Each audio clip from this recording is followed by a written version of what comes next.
Hello everyone, and this is my predictions for NXT Takeover Orlando. Obviously, for NXT they don't have to go too far this time around. They're just going to be in Orlando instead of having to travel wherever the main show is for one of the major four pay-per-views. So now they're just going to be in Orlando this time. Not a far travel for this one for those guys. But the match, I believe they have 5 matches set up for NXT Takeover, and so we'll go ahead and just go through them in order. I'm just going to give you obviously who I feel is going to win. You have Ty Dillinger, No Way Jose, Roderick Strong, and after doing some research, I think the mystery woman who attacked Nikki Cross last week was named Ruby Riott, in that sense. So you have all 4 of them going up against Sanity.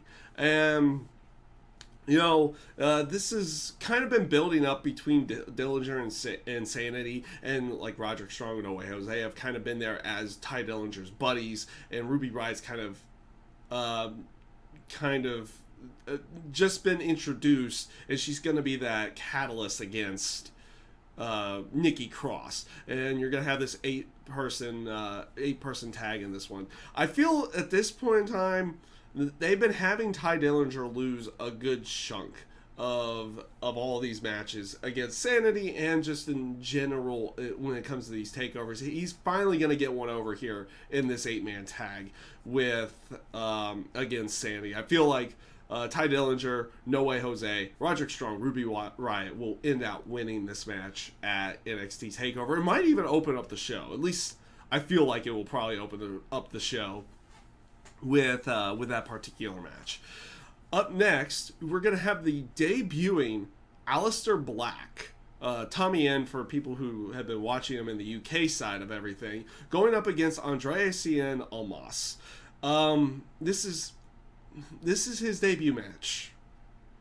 And this is Alistair Black's debut match, and I don't feel like they'll have him lose. I really feel like they'll have Alistair Black go over. I wish they would have done it with someone else, because I feel Andrea Cien Almas has really come into his own a little bit more since becoming heel and everything in that sense, and I would like to see him end out going over at one of these particular NXT Takeover events, and it'll be interesting to see how this match plays off. I feel like it'll be a good match, but I feel like this one's going to be rather easy to pick, and it's going to be Alistair Black going over.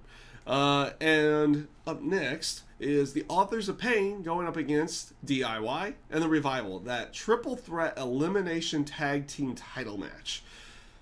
Oh man, considering what the Revival and DIY have done, and then also in comparison with DIY and the Authors of Pain, this could definitely end up being match of the night, in every sense of the word.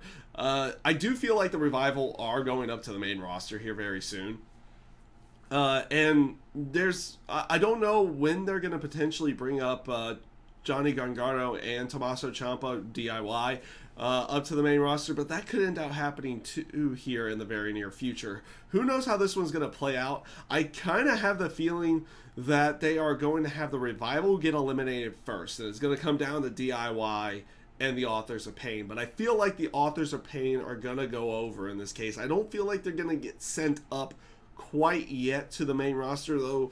With everything they have with Paul Ellering and like how they've been branded and everything, they're actually very close to being ready for that main roster side of everything.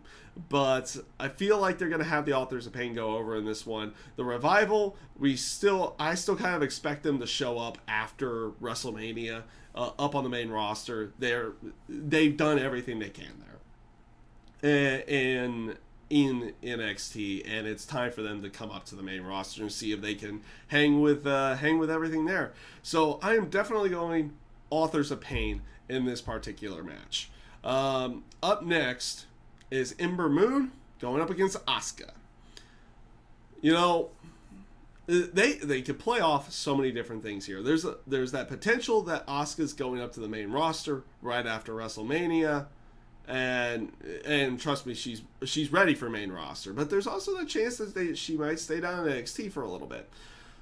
Here's the thing: I feel like they could have Asuka go up to the main roster and use this as a storyline point that she's never lost a match. Like, she wins this match, she never lost a match, had to relinquish the title because she was going to the main roster in the terms of everything.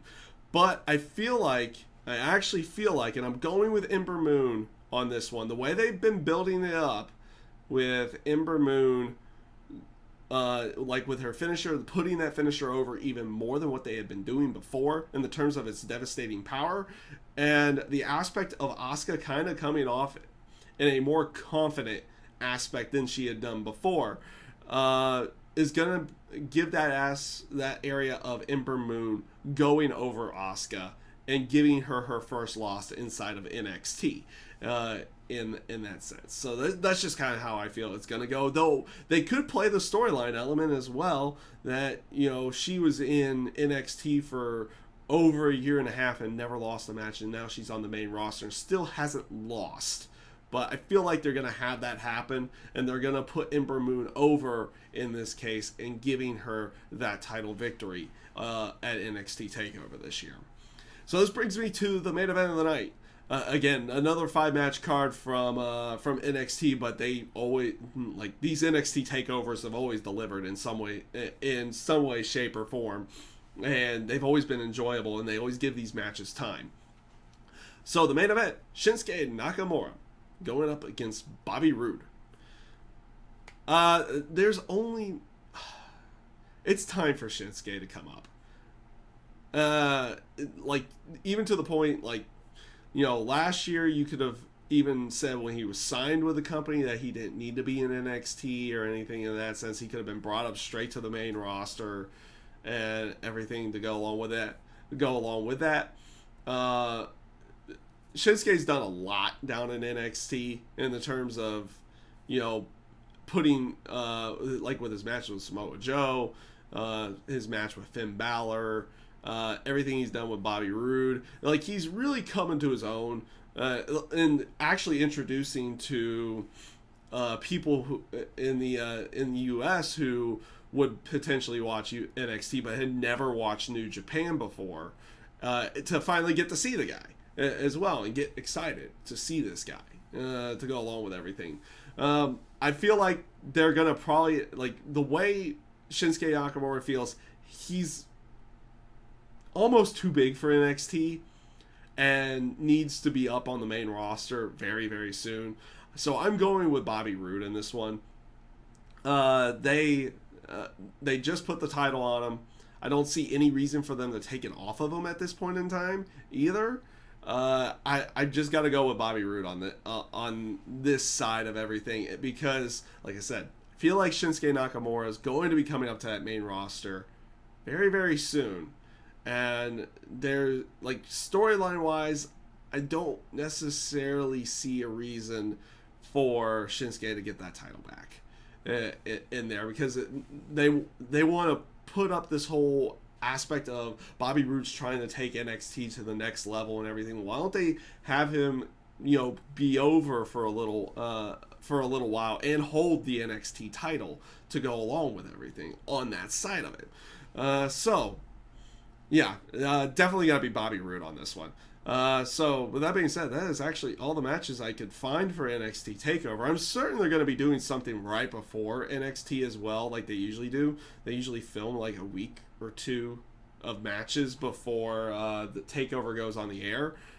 So, that will be interesting to see later on and see what they decide to do there. Probably something with Cassius Ohno and a few other guys and gals to go along with everything. So, with that being said, that is my predictions for NXT TakeOver Orlando. I thank you guys for watching, and I hope you have a great day.